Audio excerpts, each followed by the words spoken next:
So this is the video y'all have been looking forward to. Us finishing this beast up. Maybe it'll get painted before we dyno. Hopefully we dyno it first and do burnouts and stuff with just the stock boys on there, so you can see the difference of the first burnout versus, you know, after we put in the ZF transmission and the RB25 Neo turbo and all that fun jazz.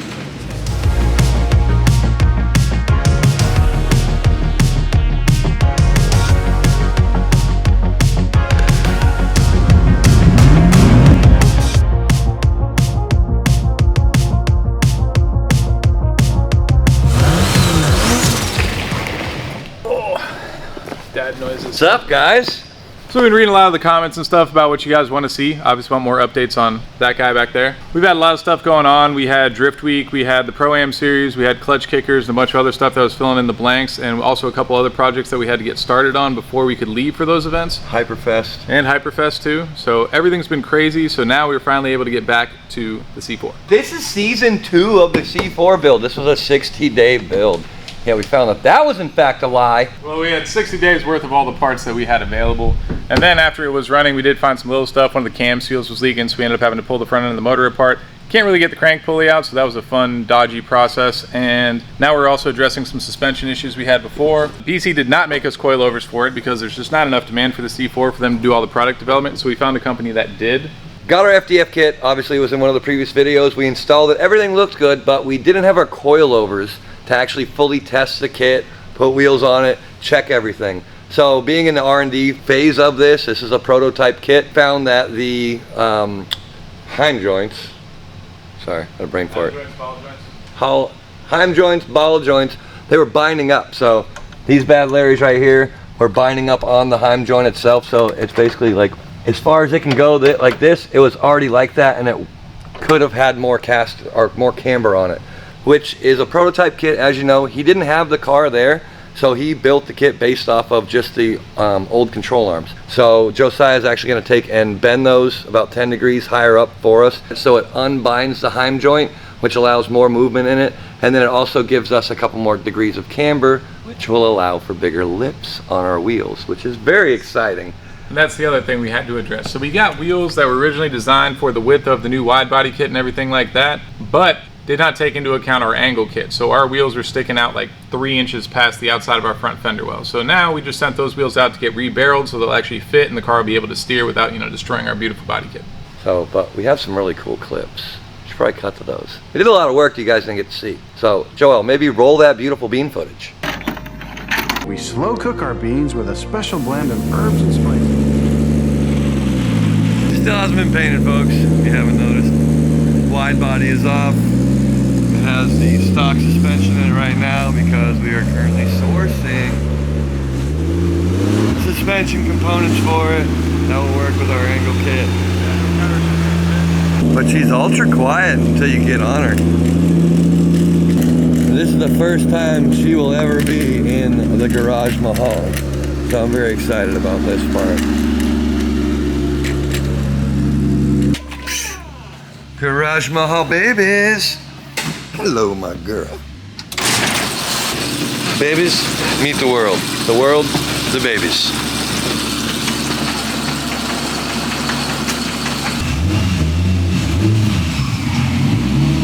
This is what you get. All we have to do is change that cam seal and she should be ready to dyno. And the temp gauge is working great now. It's weird because it doesn't really register until it gets above 105 degrees because it's a 4 or a 3-digit temp gauge. Yeah. So you can see it's like just as low the whole time. I'm like, what is this? Once it gets over 100, then it's just like boom, 100, 110, 115, 130, 135. I'm like, yeah. I don't know if they have the fans set up to turn on yet or not, but she actually drives pretty good. Like, not bad, seeing as we're literally just driving around on bump stops down here. Yeah, and they're not bolted in because, as you see, the threads don't go down that far. Well, it's supposed to have insulators on the top, but if we do that, then it's not gonna, we can't get the shock in there. Yeah. Joel, I don't know if you know this or not, but we painted these doors green for a reason.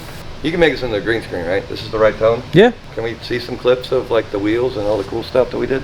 All right. Maybe? All right, get out of the way. Wheels are here. Wheels are here. Pop those Been bad waiting. boys up. You got a knife?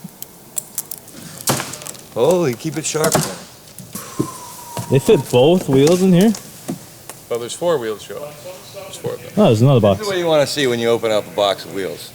Heritage. Those boys. Stickers? Just the kind of wheel they are. Heritage wheels. But yeah, stickers too. Definitely. Oh, baby. Oh my God. That's so much better than I thought it was going to be. Yeah. I did not know they were going to be white I for didn't one. either. The gold hardware, definitely doing something for me. Yep. Whew.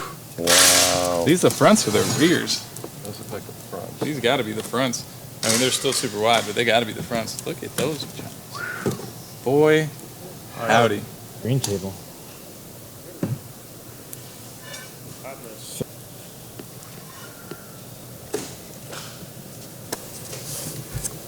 Pull up. Drop it.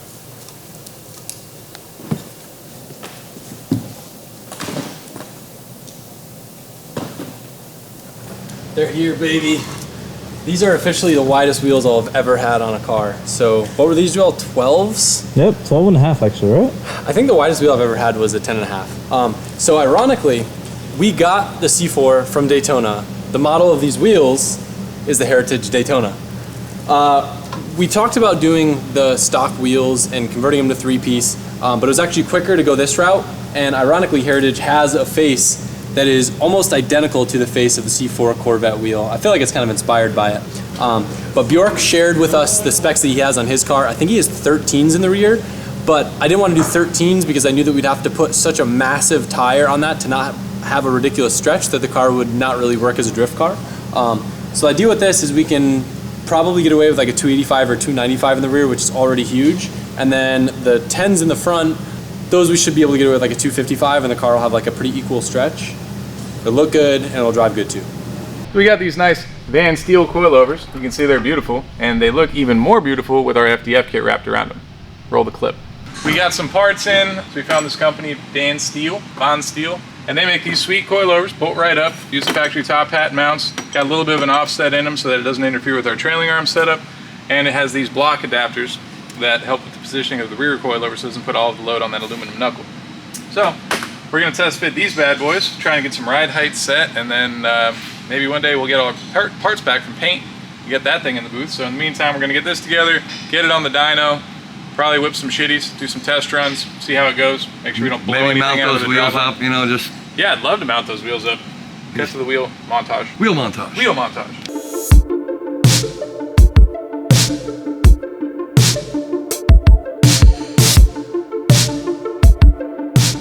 Stocky boys off. Donnie is putting on some wheels.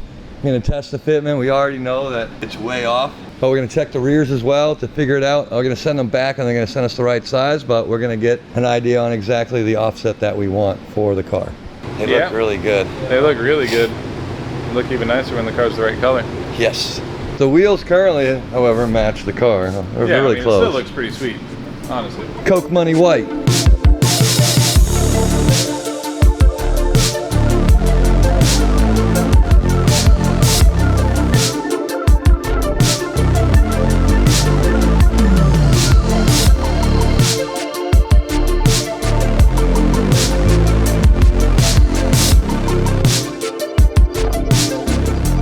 It's kind of dark in here. Cricket, didn't you film any clips in here? I did. Yeah? I think that. I know we put the screws in it. So I did film some clips in here, but it was me filming, so it probably would have been really close. So I want to show off. Oh, sorry, the baby wants to come show off too. Angry baby. She sees me get in the car and she just wants to join. That's the plush leather. Plush, supple leather. So we got our boots, and we ended up sending one of them out to one of Adam's guys that does leather work. So he did this custom stitching on both of our handles, which are sweet. And if you, I don't know if you can see the angle. Yeah, they see it in your video. Oh, okay. It's got LZ on it. Let's just cut to your video. Cut to my video. It's probably better than yours anyways. Yeah, it's kind of dark in here. Yeah, it's really dark. I had the top off, I think, when I was doing mine. No, you have the top on. No, why it was so much brighter. All these lights keep dying. They do. We're getting new lights. We'll do another shop update after this video when Schulte finally comes to install our lights. Look at that. That's my custom light right there. Helping. We got these really cool shift knobs that Adam's friend made for us, and they have the color matched stitching for this, a darker brown, and it's all baseball, you know, nice saddle leather with the LZ logo on it. So right now I'm about to trim out these because they're a little too big. I can't use the factory brackets that come with it just because it extends out so far that it would end up, you know, being out here. As you can see, this line right here, it's right to the edge, and there's no way you can get that to work in there. So what I'm going to end up doing on this side, since this is all covered, I'm going to end up putting this down, tracing this, and get the fit proper. I'm going to trace this with my Magic Sharpie. I'm going to trim back about 1/8 of an inch so there's no reveal on here, because this piece right here is just a scotch taller than this part. So it's not much, but it's enough to feel there's a difference, and this is pretty damn thin. So I'm going to take and squish this onto here on that side, and then on this side I'll end up using a bracket just like I did for here to hold it all in. And then Chris is currently at the hardware store. After he gets back with the hardware, I'm going to end up flush mount hardware for this, steel it all the same color that's in the engine bay, and I'll probably end up painting this too because it's the only thing that's, you know, polished aluminum in here and it doesn't go. So I'm going to do like a matte finish, like maybe probably steel it just to match this. It'll help tie it in. So everything is black except for the brown, you know, here on the leather. So the black matches the black, the brown matches the brown. Bob's your uncle, Fanny's your aunt. We're good to go.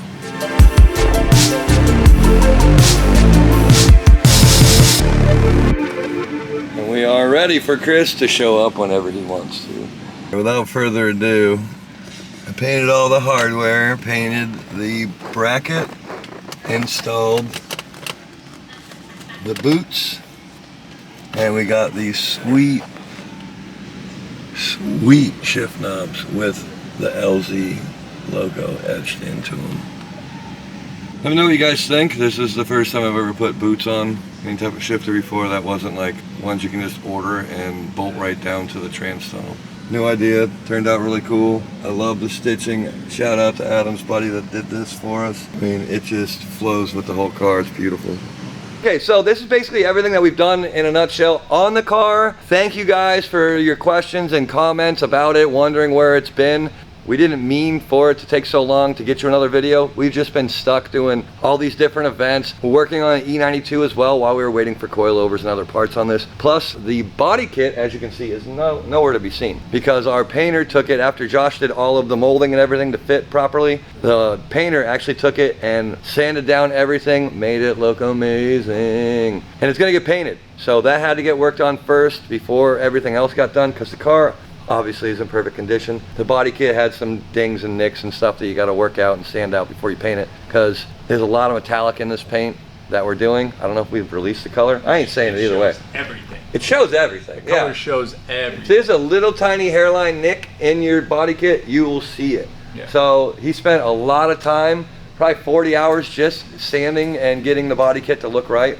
That's getting painted right now, and we're gonna go right to some Q&A for you guys because I love reading your comments. I actually comment on my own account to answer you guys, but for the ones that I can't, I'm gonna go hang out on the couch because it's hot in here. Any questions? And I just recently found out that I have a YouTube account, so I'm gonna start, you know, answering questions too. Maybe, we'll see. Yeah, he didn't know once he signed up with a Gmail account that they automatically give him a YouTube account. Apparently that's a thing. So they are owned together. There you go. This might be a dumb question, but can you ground through a weldable primer? Yes, you can. So steel it. Actually, you can just throw your ground right onto the bar that you're welding if it's already painted, and then weld right to it. And the cool thing about steel it is the 5 or 6 times that I've actually welded to the steel it doesn't even bubble the paint. You just spritz right over it. You can even count to 10, wait for it to cool off, and then touch it up, and it's done. That makes it dry really fast too. What he said. Instant drying. So let's see what else. How did you guys do the turbo lines in being an NA engine? Being an NA engine. So I'm not sure if it was or not, but there's a port on the turbo side of the motor that was like a 1/8 NPT tap. I'm pretty sure that was an oil feed line, but we weren't positive and we weren't going to start the motor to find out. So all the lines we actually ran for the oil feed anyways from the intake manifold side. So just an oil filter sandwich plate. And then that line runs all the way over to the turbo side. For the oil drain, we just took out one of the plugs that was on the factory side of the block and put a fitting in there for the 10AN return line to run down to. Next, what makes an RB20 better than an L98? Love the project, by the way. Well, nothing makes a RB20 better than an L98, but an RB25 Neo is way better than an L98. We didn't do the swap because it was necessarily better. We just want to do something unique and different for, you know, people to look at instead of another Corvette with a small block Chevy in it. So, I mean, we're kind of doing a lot of Japanese styling with the car, with the wheels and the wide body and everything like that. So, kind of followed suit with that. Even though it has a BMW transmission, that one's a little bit of a wild card. Well, I mean, we had that lying around, and then Adam had that RB25 Neo lying around that he bought really cheap like a year ago or something with Tommy or Jimmy or somebody. So we had two things lying around, and we had PMC that partners with us, so we were able to have an adapter plate for it in stock. So I mean, it's there, why not use it? Yeah, you know? And the ZF trans is also very small, so it fits in like all the transmission tunnels. So yeah, it's just RB25, I mean, either way, you probably max out around 400, 450 horsepower without opening it up. I mean, we could have just put a bunch of nitrous on the thing and sent it, but, you know. this looks way cooler. It's way cooler. What are you going to do? I mean, you saw what a mess the engine bay was before. All the wires, spark plug wires, the intake manifold barely fit under the hood, everything's stuffed in the engine bay. Plus, you have two hot banks, so, I mean, everything heat soaks so much more. So it kind of gave us a chance to redesign everything the way that we wanted to do it. And I'm going to go right back to it. It looks so much better. It does look a lot better. Yeah. Straight sixes always look. It was oh, there's a little tiny one. Hold on, let me get on my reading glasses. I'm old. I know I'm kind of late, but how much does the whole kit cost? And then how much do you think it would cost to have it installed? Also, where do I contact someone to buy a kit? To buy the kit, you go right to drifthq.com and look up York kit and body kit for C4. Just type in any one of those things. It should pop up. The cost of the kit, Joel will put right down here below. Just ask Joel. How much does the kit cost, Joel? Yeah. I don't know. Yeah, see, so he'll put the cost down below later. There's a pre-order price. All right, check the pre-order price on the internets. Yeah. Also, I have no idea how much it would cost to install a kit like this. How much would you charge? I wouldn't, because I only work for Drift HQ, and I don't have no time. As you can Depends see, how intricate you want to get. Like, you know, if a body shop's going to do all the cutting, and then they're going to do the mounting, and then all the finish work on the body kit, also the condition of the car beforehand. I mean, everything's going to be a big factor. We got really lucky with this car not being a complete turd and being rusted out and rotted, so it definitely made the installation that much easier, and the fiberglass not being all frail, because the whole chassis is just fiberglass with a little piece of frame underneath it. but we're also getting a new kit, this style, done for you guys, which will fit a lot better than the first kit. I don't even know what you call it. What would you call this kit? It's not a prototype. It's a The proof of concept? proof of concept. I It like really that. exists. It's a proof of concept body kit. So we had to do a lot of shaving. You saw the videos with Josh Morales doing a lot of fiberglass work on it. So we have a company doing the kit for us that will be a fit and finish. They're actually 3D scanning the C4, and then they're going to build their kit based off of that and have a 3D mold made for it.